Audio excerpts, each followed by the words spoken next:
Hi everyone, this is the first in a series of brief videos on thesis statements. My name is Dr. Ted Remington. I'm Associate Professor of English at the University of St. Francis in lovely Fort Wayne, Indiana.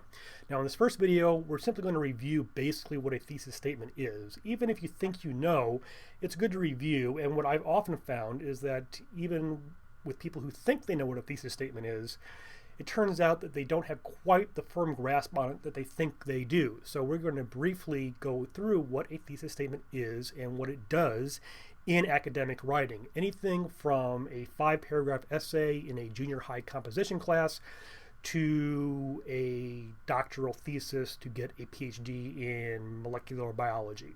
Thesis statements all follow some basic rules, and there's some basic guidelines that will help you no matter what level you're at. First thing is just a few brief observations about what thesis statements are and where they go. The thesis statement essentially states the main idea of your paper in a sentence or two. A thesis statement does not have to be just one sentence. Oftentimes it is, especially in shorter essays, but it doesn't have to be. But it usually should be some sort of concise description of what the controlling idea of your paper is, your paper's reason for being.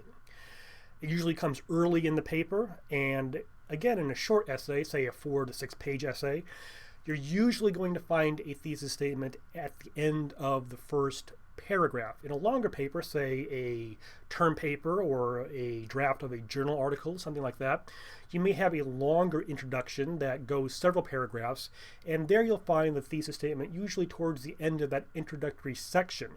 So whether your introduction is a paragraph or several paragraphs, the thesis usually appears towards the end of that section.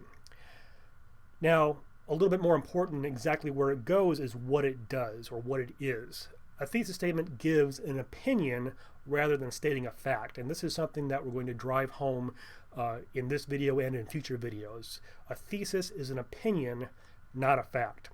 And not only should it be an opinion, but a good thesis statement is one that you can imagine somebody disagreeing with. It doesn't tax your powers of imagination to think about or think of somebody not necessarily already assuming what you're going to say is true, or you can imagine someone disagreeing or taking issue with what you have to say.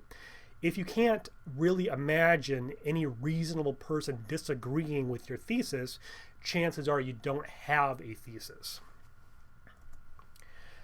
This sort of leads into my next point, which is that a lot of students seem to think, and for understandable reasons, that their papers should be simply a chance for them to regurgitate what they've learned and to prove that they've done the reading and to simply state facts so that their instructor knows that they've picked up on the material in the class.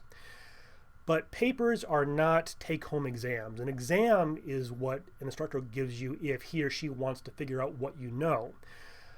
In essays, what an instructor really wants to see is how you think about something, how you participate in a dialogue about an academic issue.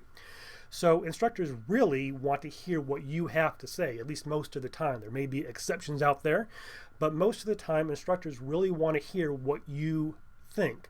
So they don't want you to simply state something that's factually true. They want to hear your opinion about the issue that you're writing about. So don't fall into the trap of thinking that you simply want to not make a mistake, because that leads to thesis statements that aren't really thesis statements, or at best don't really work very well. So why all this emphasis on stating an opinion? Well, learning isn't just about soaking up facts and figures, names and dates and formulas and things like that.